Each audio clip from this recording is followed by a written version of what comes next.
भगवतो अर्हतो सम्मा सम्बुद्धस्स। नमो तस्स भगवतो अर्हतो सम्मा सम्बुद्धस्स। नमो तस्स भगवतो अर्हतो सम्मा सम्बुद्धस्स।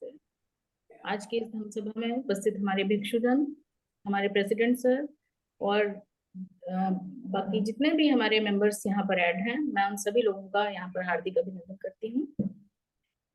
जैसा सर ने कहा, आज मेरा टॉपिक है, मैं पिछले ही टॉपिक को अपना कंटिन्यू कर रही हूँ। बुद्धिज्म की कुछ विशेषताएं हैं, उन्हीं पर मैं पिछले 2-3 संडे से चर्चा कर रही हूँ और आज भी उसी टॉपिक को मैं कंटिन्यू कर रही हूँ यहाँ पर। जैसा कि हम सभी लोग जानते हैं कि भगवान बुद्ध किसी भी तरह का, जैसा कि बाकी धर्मों में है, तो बुद्ध कोई भी गॉड, देवता, ईश्वर, अल्लाह या गॉड के भेजे हुए कोई भी दूत, इस तरीके का कोई भी वो नहीं थे, बल्कि वो क्या थे, वो एक मानव थे। साधारण मानव के रूप में उन्होंने जन्म लिया था। एक मानव थे जिन्होंने अपने एफर्ट से खुद को सुपर ह्यूमन बीइंग बनाया था। और यहाँ पर मैं ये बात जोर दे करके कहना चाहूंगी कि अपने स्वयं के प्रयास से भगवान बुद्ध ने न सिर्फ इसी जन्म में प्रयास किया, बल्कि पिछले लाखों जन्मों से वो इस प्रयास को करते हुए आए थे। जब वो भिक्षु सुमेध थे, तब से वो प्रयासरत थे बुद्ध होने के लिए। तो अपने कई कई जन्मों के अथक प्रयास के द्वारा ही वो उन्होंने 10 पारमिताओं को पूरा करते हुए सम्यक अष्टांगिक मार्ग पर आरूढ़ होते हुए उन्होंने बुद्धत्व को प्राप्त करते हुए बुद्ध हुए थे। तो बुद्ध एक रूप में वे कोई देवता या मानव या ईश्वर इस तरीके का ना होकर के, बल्कि वे एक रक्षक थे। रक्षक किस सेंस में थे कि जन जो आम मनुष्य था, आम मानव था, जन कल्याण, उनके कल्याण के लिए, वो उनका कल्याण कैसे हो उसके लिए वे रास्ता बताते थे। तो इस सेंस में जो बुद्ध थे, वे एक रक्षक के रूप में थे, जो जन कल्याण को, अपना हित वो कैसे कर सकता है, सेंस से कैसे दूर रह सकता है, तो इस तरीके से उनको दूर रहने के लिए और अपना कल्याण, अपने साथ पूरे समाज का कल्याण करने के लिए वे उसको रास्ता बताते थे, रास्ता दिखाते थे। तो बुद्ध ने जिन 4 आर्य सत्यों की खोज की थी, उसके लिए वे ये भी कहते थे कि ये जो उन्होंने 4 आर्य सत्य खोज किए हुए थे, उन आर्य सत्यों को आम जन को समझना बहुत ही कठिन है, ऐसा भगवान कहते हैं। और फिर उसके बाद कहते हैं कि जो लोग समझ लेते हैं, फिर समझने के बाद उसको आत्मसात करना वो बहुत कठिन है। और ऐसा वो ऐसे ही नहीं कहते हैं, अकारण ही ये बात नहीं कहते हैं, क्योंकि ये जो 4 आर्य सत्य हैं, ये जो 4 नोबल ट्रुथ हैं, इनको समझने के लिए भी भगवान कहते हैं कि विजडम की जरूरत होती है।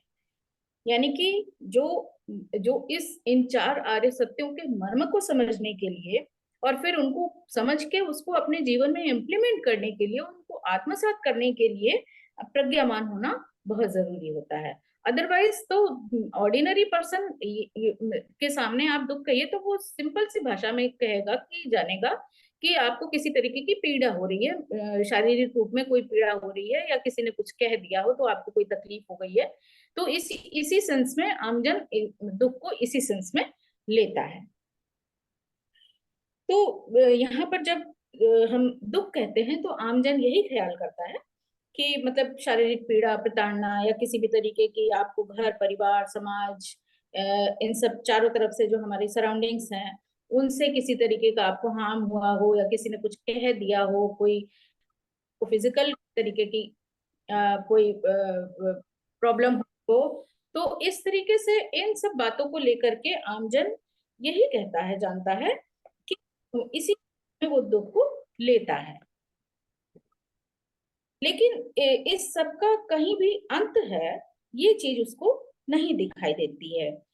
हम ऑर्डिनरी, हम जिस चीज को हम कहते हैं कि आनंद कहते हैं, उसमें भी अगर हम बहुत डीपली देखें तो हम उस आनंद में भी इस चीज को हम पा सकते हैं, सॉरी, हम उस आनंद के पीछे जो दुख छुपा है उसको हम नहीं देख पाते हैं, नहीं जान पाते हैं।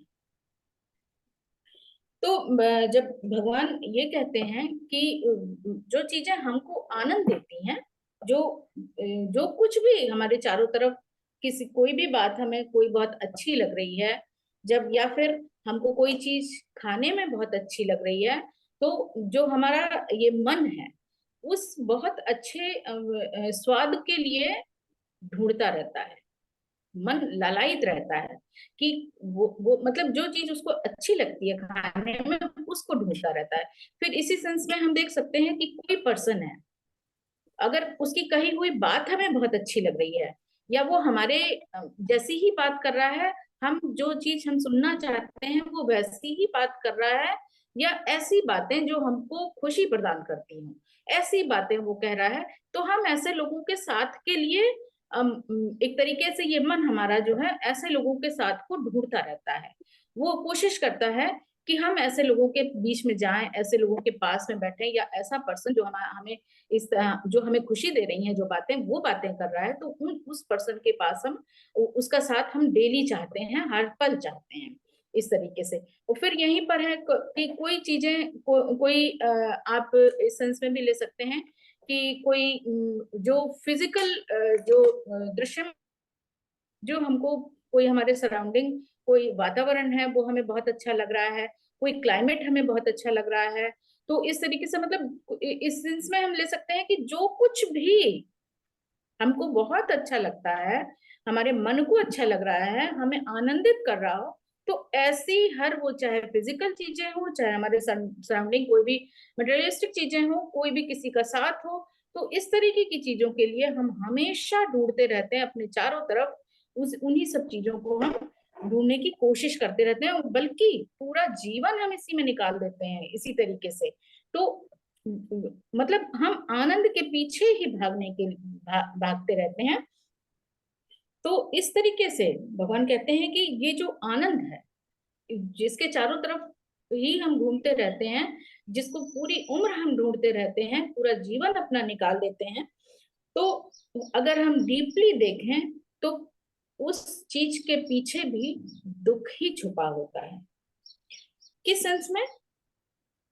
अब यहाँ पर इस सेंस में हम ले सकते हैं कि जो चीजें हमें बहुत अच्छी लग रही हैं, जिसका साथ हमें बहुत अच्छा लग रहा है, जो बातें हमें बहुत अच्छी लग रही हैं, जो स्वाद हमें बहुत अच्छा लग रहा है, जो हमें सराउंडिंग अच्छी लग रही है, अगर वो जो चीजें हमें नहीं मिलती हैं, तब क्या स्थिति होती है? तब यही होता है, फिर वहीं से दुख उत्पन्न होता है। तब ये मन, जब हमको वो चीजें नहीं मिलती हैं, तब ये मन कैसा महसूस कर सकते हैं हम? इस बात को हम सभी लोग यहाँ पर इस चीज को महसूस कर सकते हैं कि जब वो हमें नहीं मिलता है तब हमारी क्या स्थिति होती है। तो इसी को भगवान ने कहा है कि यही दुख है, ये जो चीजों से चिपके रहने का, ये जो उपादान है, ये जो क्लिंगिंग है, हर चीज से चिपके रहने की जो ये इच्छा है, यही इच्छा, इसी को भगवान बुद्ध ने इसी को दुख कहा है। उन्होंने कहा कि ये जो उपादान है ये ही संसारिक जेल का कारण बनता है, और ये जो क्लिंगिंग है, और ये क्लिंगिंग ही वो कंडीशंस अवेलेबल कराती हैं जो हमको जन्म दर जन्म इस सांसारिक जेल में बने रहने के लिए, इस कैद खाने में बने रहने के लिए वो सारी कंडीशंस अवेलेबल कराती हैं, ये जो उपादान है उसका आधार बनती हैं। तो भगवान कहते हैं कि वहां जहां उपादान है, जहां पर क्लिंगिंग है, वहां पर बंधन है, और ये बंधन पॉजिटिव भी हो सकते हैं, नेगेटिव भी हो सकते हैं। दोनों ही दोनों ही तरह के, वो चाहे पॉजिटिव नेगेटिव हो, दोनों ही तरह के बंधन हमारे लिए खतरनाक हैं। इस सांसारिक भवचक्र में बने रहने के लिए ये बंधन बहुत खतरनाक होते हैं। और कैसा बंधन? भगवान कहते हैं कि किस तरीके का बंधन? ये जो मैं और मेरा का बंधन है, यही असली बंधन है। हम जीवन भर मैं और मेरा के ही चक्र में फंसे रहते हैं, उसी के चक्र में हम ये जो सब कुछ इकट्ठा करते चले जाते हैं, जो हमारे दुख का मूल कारण बनता है, वो ये मैं और मेरा का ही चक्र है। यही वही बंधन है जो हमारे दुखों का मूल आधार बनता है। पूरे धर्म प्रिंसिपल्स को हम इतने में समराइज कर सकते हैं कि ये जो उपादान है, ये जो क्लिंगिंग है, ये ही दुख का कारण है, और ये जो दुख उपादान के कारण ही उपजता है। वे जो प्रज्ञावान नहीं होते हैं, जो मतलब ऑर्डिनरी पर्सन्स हैं, जिनको इस बात का एहसास ही नहीं है कि आनंद के पीछे भी किसी तरीके का दुख हो सकता है, तो ऐसे लोग ये जो फिजिकल मटेरियलिक जो ये कैद खाना है, उसी से डरते हैं। अगर किसी को जेल हो गई तो वो उसको बहुत डर लगता है कि पता नहीं मैं जेल से कब छूटूंगा, मुझे जेल से बेल मिल पाएगी कि नहीं मिल पाएगी, कितने सालों की जेल होगी, कितने दिन मुझे उस कैद खाने में रहना पड़ेगा। तो वो यही सब सोच करके उसको डर लगने लगता है। लेकिन यहीं पर जो प्रज्ञावान है और जो बहुत गहराई से अपने प्रज्ञा चक्षु से देखता है, तो वो इस जो ये मेंटल और जो स्पिरिचुअल ये कैद खाना है, वो इससे डरता है, इस सांसारिक कैद खाने से डरता है। उसको इस बात का भय रहता है कि उसको फिर अपने कर्मों का डर लगता है कि पता नहीं मेरे कौन से कर्म है जो मुझे इस कैद खाने की ओर ले जाएंगे, मुझे जन्म दर जन्म इस कैद खाने में बने रहने के लिए मजबूर करेंगे। तो फिर उसको वहां पर डर लगता है। तो इसलिए जो प्रज्ञावान पर्सन, जो जिसको विजडम है, वो अपने जो मेंटल आइज हैं उससे इस चीज को महसूस कर सकता है, देख सकता है कि ये जो हमारा जो ये सांसारिक कैद खाना है, वो हमें किस तरीके से दुख दे सकता है और कब तक दे सकता है, वो इस चीज को महसूस कर सकता है।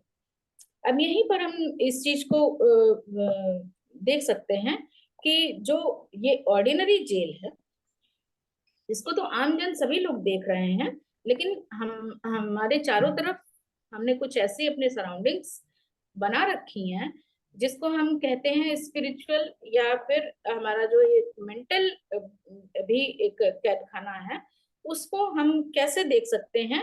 तो जो हमारी प्रज्ञा समाधि और विपश्यना के द्वारा इस चीज को हम अपना जो इंटरनल आइज है उसको डेवलप करके हम इस चीज को महसूस कर सकते हैं।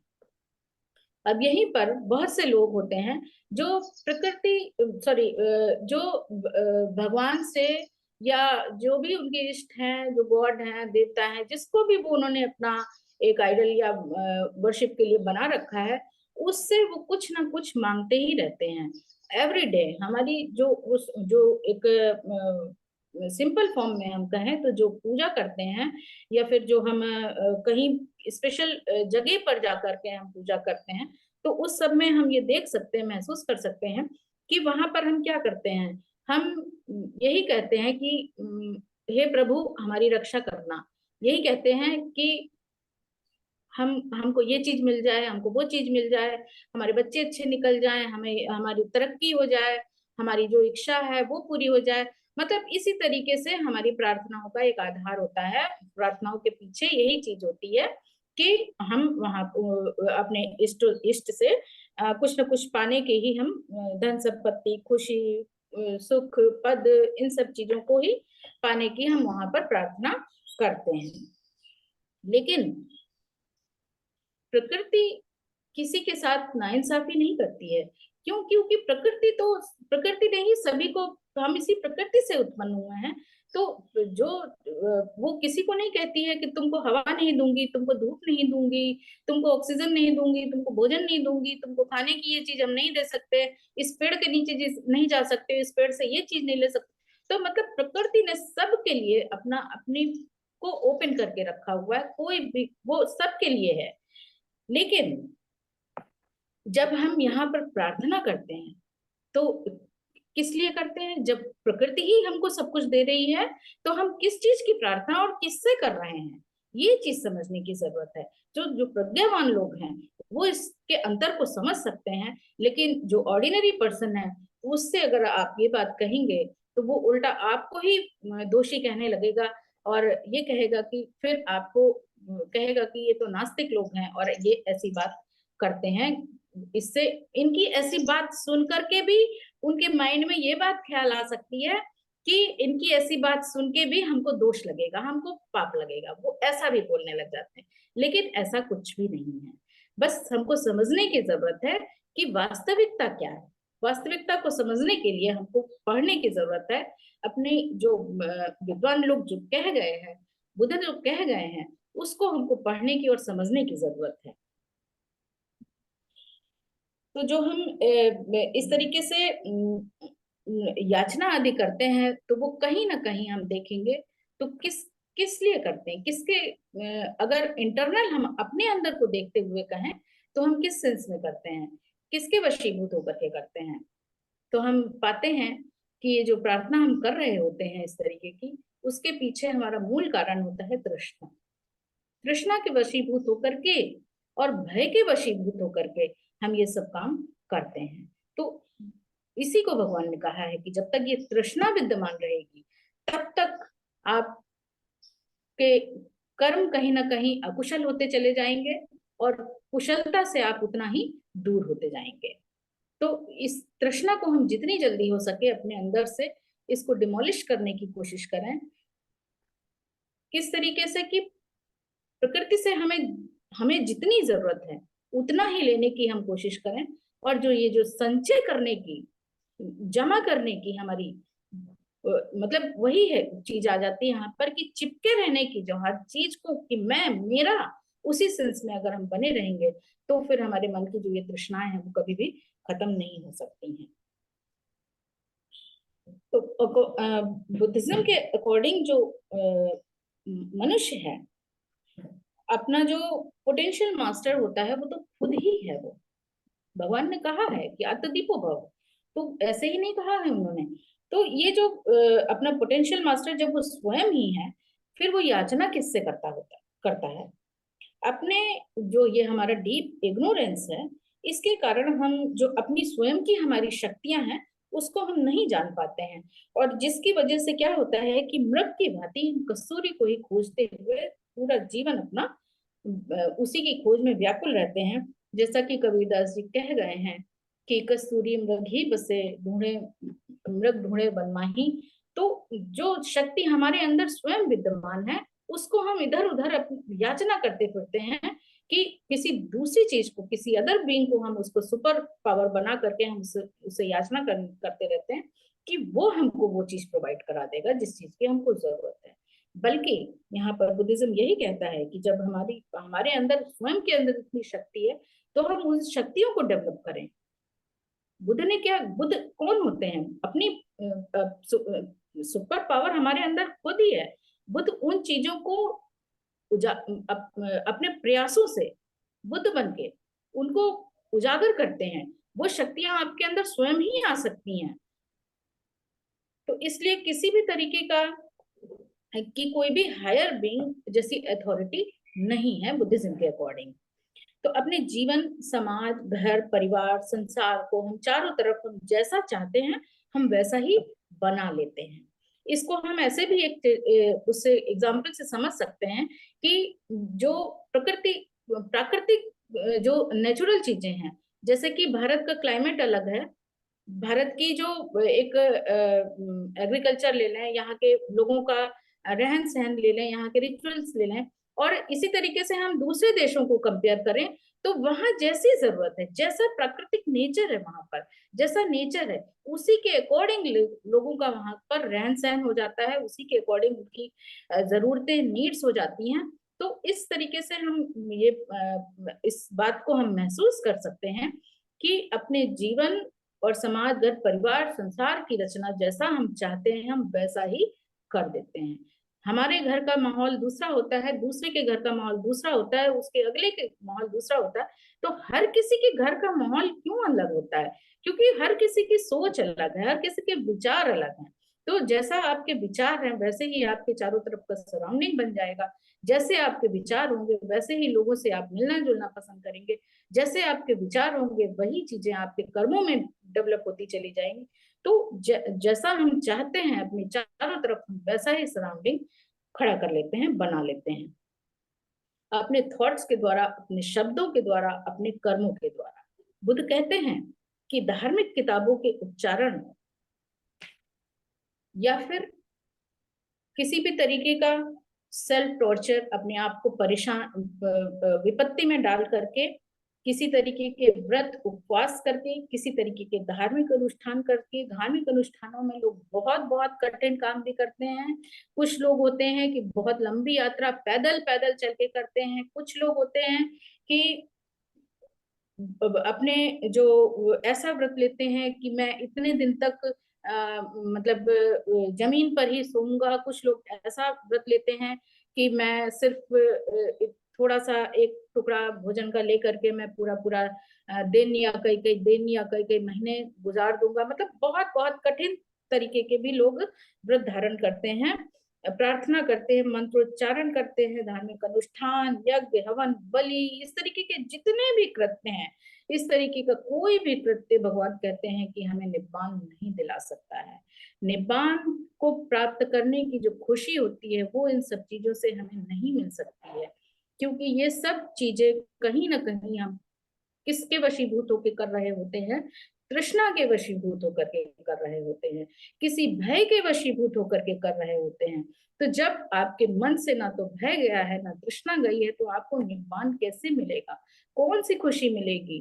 कुछ आपको अगर किसी फिजिकल चीज की जरूरत है, अगर वो किसी यानी हाउ कहीं से आपको मिल जाती है और आप सोचें कि किसी इष्ट के द्वारा, किसी प्रार्थना के द्वारा आपको मिल गई है, उसी में आप खुश होने लग जाते हैं, तो ये वास्तविक खुशी नहीं है। भगवान कहते हैं कि इन सब धार्मिक अनुष्ठानों से आनंद सिर्फ और सिर्फ हमारे बीच में आपस में वैमनस्यता बढ़ती है, आपस में दूरियां बढ़ती हैं, और ये जो डिस्कशन आपस में क्रिएट होते हैं, तो ये कहीं समाज में भी दुख का कारण बनते हैं, लोगों के बीच में दुख का कारण बनते हैं। तो ये सब चीजें निब्बान से हमको उतना ही दूर करती चली जाती हैं। और इससे फिर जब वो चीजें, ये सब करने के बाद भी जब हमको वो लक्ष्य हमको नहीं प्राप्त होता है, तब क्या होता है? फिर यहीं पर हमारा मानसिक उत्पीड़न शुरू हो जाता है, और वो किसी और के द्वारा नहीं बल्कि हमारे सेल्फ के द्वारा उत्पन्न किया होता है। हमारे सेल्फ के द्वारा ही वो हम अपने दुख का कारण हम स्वयं ही बन जाते हैं। तो हमारे इग्नोरेंस के कारण हमें दुख ही प्रदान होता है। इस तरीके से हम देखें तो बुद्ध कहते हैं कि एक मनुष्य जो नदी के इस पार बैठा हुआ है और उसको नदी के उस पार जाना है, तो उस पार जाने के लिए अगर वो इस पार बैठा हुआ ही प्रार्थना करता रहे कि हे नदी मुझे उस पार कर दो, हे नदी मुझे उस पार कर दो, तो क्या वो नदी के उस पार चला जाएगा? बल्कि नदी के उस पार जाने के लिए तो उसको या तो तैरना पड़ेगा या किसी दूसरे साधन का सहारा लेना पड़ेगा। तो बिना कृत्य किए तो वो नदी के उस पार नहीं जा सकता है। तो फिर हम कैसे मान लें कि प्रार्थनाओं के द्वारा या इस तरीके के विभिन्न धार्मिक अनुष्ठानों के द्वारा हम किसी भी तरीके से कोई भी अपने लक्ष्य को प्राप्त कर सकते हैं? तो ये भगवान ने एक बहुत अच्छा सा एग्जाम्पल यहाँ पर दिया है। तो हमें खुद को दोष मुक्त रखने और अपने विशिष्ट को पाने के लिए भगवान कहते हैं कि कुशल कर्मों का ही सहारा हमें लेना चाहिए। और कुशल जो हमारे जो हमारा मंगल कर सकते हैं, ऐसे कल्याणकारी मित्रों का ही साथ हमें रखना चाहिए। बुद्ध कहते हैं कि प्रार्थना खुद को, अपने दिमाग को पावरफुल बनाने या सम्यक संकल्प की करो, ना कि किसी चीज को पाने की, किसी भी तरीके की भीख पाने की, किसी भी तरीके की इस तरीके की याचनाएं ना करो। बल्कि जो प्रार्थना, एक प्रार्थना किस सेंस में उन्होंने कही है कि सम्यक संकल्प लेने की, सम्यक कृत्य करने की, हमेशा सम्यक आचरण करने की, सम्यक अष्टांगिक मार्ग पे आरूढ़ होने के लिए, कृत संकल्प होने के लिए प्रार्थनाशील रहो, ना कि किसी तरीके की भीख के लिए, किसी तरीके की याचना करने के लिए। संक्षेप में कहें तो बुद्धिज्म किसी भी तरह के ईश्वर, देव, गॉड, आत्मा, परमात्मा को सिरे से नकार देता है। जो इस तरीके के किसी का उद्धार कर सकते हो या किसी को मुक्ति दिला सकते हो। बुद्ध का धर्म पूर्णतः वैज्ञानिक प्रकृति पर आधारित है। वे सभी प्रयोग जो कि वैज्ञानिक प्रयोगशालाओं में आज कर रहे हैं या करते आए हैं, उन सभी प्रयोगों को भगवान बुद्ध ने अपने स्वयं के ऊपर, अपने शरीर और अपने चित्त में किया। यहाँ पर हम एक चीज हम देख सकते हैं कि ये कैसा प्रकृति, जब उन्होंने सारा कुछ प्रकृति में ही अपने जो प्रयोग किए हैं प्रकृति में ही किए हैं, तो ये कैसा संयोग हम देख सकते हैं कि राजकुमार जो सिद्धार्थ होते हैं वे एक महारानी के कोख से जन्म लेते हैं, लेकिन किसी महल में नहीं, किसी वन में पेड़ के नीचे वो जन्म लेते हैं। वहीं पर अब देखें तो बुद्ध को ज्ञान कहाँ पर मिलता है? पेड़ के नीचे मिलता है। और जब भगवान का अंतिम क्षण होता है, परिनिर्वाण का समय होता है, तो वो भी कैसी जगह पर होता है? 2 शाल वृक्षों के नीचे ही होता है। यानी प्रकृति से ही उन्होंने सब कुछ सीखा, प्रकृति से ही उन्होंने लिया और प्रकृति में ही तो ये प्रकृति ही हमको सब कुछ सिखाती है। और बस इसको सीखने के, समझने की और इसको देखने के लिए हमें अपने प्रज्ञा चक्षुओं को जगाने की जरूरत है।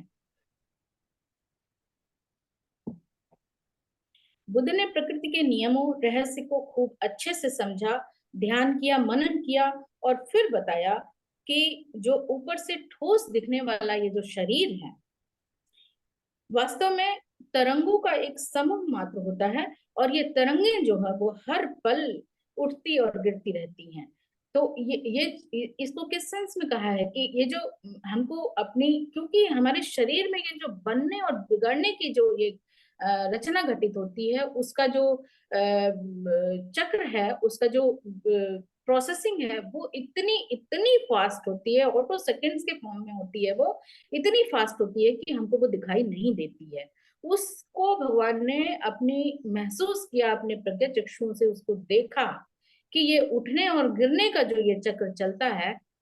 तो इसी सेंस में उन्होंने कहा कि अनित्यता का सिद्धांत उन्होंने दिया कि कोई भी चीज नित्य नहीं है, क्योंकि हर पल जो चीजें हैं वो बन रही हैं, बिगड़ रही हैं। तो इस सेंस में कोई भी चीज नित्य कैसे हो सकती है?